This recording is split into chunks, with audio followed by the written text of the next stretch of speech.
And good afternoon, I'm John Bachman. A sometimes heated confirmation hearing today for President Obama's nominee for Attorney General.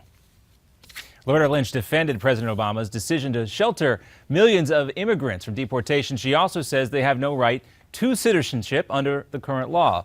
Lynch was also asked about same-sex marriage in an exchange with Senator Lindsey Graham. What's the legal difference between a ban on same-sex marriage being unconstitutional, but a ban on polygamy being constitutional? Well, Senator, I have not been involved in the argument or analysis of the cases that have gone before the Supreme Court. So, and I'm not comfortable undertaking legal analysis without having had the ability to undertake a review of the relevant facts and the precedent there.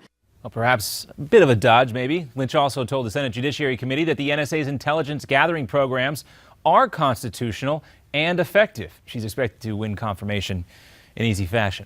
Former Texas Governor Rick Perry says an ongoing abuse of power case against him will not delay his preparations for a possible 2016 presidential run. The Republican says he's moving right along as expected and plans to visit Iowa and South Carolina this week. A Texas judge yesterday refused to quash two indictments that stem from Perry's veto of state funding for a public corruption probe in 2013. Scott Walker's Presidential Exploratory Committee is out with its first campaign ad.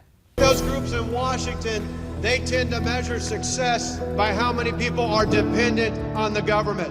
We measure success by how many people are no longer dependent on the government. Well, that ad is a day after Walker announced the formation of the committee. It comes out a day after, I should say. Today, Walker told a Wisconsin radio station that he sees gaps in the potential 2016 Republican field. His comments come after a good reception at that conservative gathering in Iowa over the weekend, but Walker is not getting a good reception from the punk band Dropkick Murphys. Walker took to the stage at the Iowa Freedom Summit to their song, "I'm Shipping Up to Boston," but in a message on Twitter, the band said, quote, "Please stop using our music in any way. We literally hate you." Ouch. Well, the band has been vocal supporters of union rights and critical of Walker's effort to end collective bargaining for public workers. And another presidential 2016, or possible, I should say, 2016 candidate, Mitt Romney, is renewing his pledge to fight for the poor and the middle class. And he'll do this, do it in a speech that questions the economic and foreign policy credentials of Hillary Rodham Clinton. Romney, who this month signaled an interest in another presidential run, was speaking at Mississippi State University. And while a large chunk of the Northeast digs out from a record blizzard, they've been enjoying record warmth in the Dakotas. You probably haven't heard about this weather story. The National Weather Service's warm Pacific air is hunkering down in parts of the Dakotas. Some places reach as high as 73 degrees there today. Another Newsmax Now update coming up for you in 30 minutes.